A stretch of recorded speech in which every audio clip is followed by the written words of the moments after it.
Hi అండి, అందరికీ ఎలా ఉన్నారు? 2024 నాకైతే చాలా నేర్పించిందండి. ఎస్పెషల్లీ మా బాబుకైతే నిజంగా చెప్తున్నాను.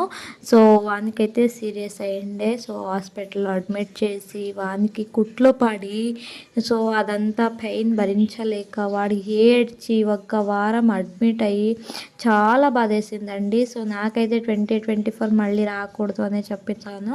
సో ఎందుకంటే మన వాళ్ళు ఎవరో వేరే వాళ్ళు ఎవరో ఎందుకు వాళ్ళు మాకి ఎంతలా ఉండాలో అంతలా ఉండాలి అని నేర్పించినారు.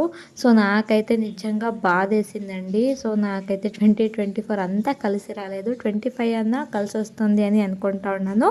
సో నిజంగా నాకు చాలా బేజారు ఎక్కడ అవుతుంది అంటే, మన వాళ్ళు అనుకునే వాళ్ళనే లాస్ట్కి మనతో మాట్లాడరండి. నిజంగా చెప్తున్నాను, యూజ్ చేసుకొని పోతారు కదా. సో అలా అయితే అయినారు.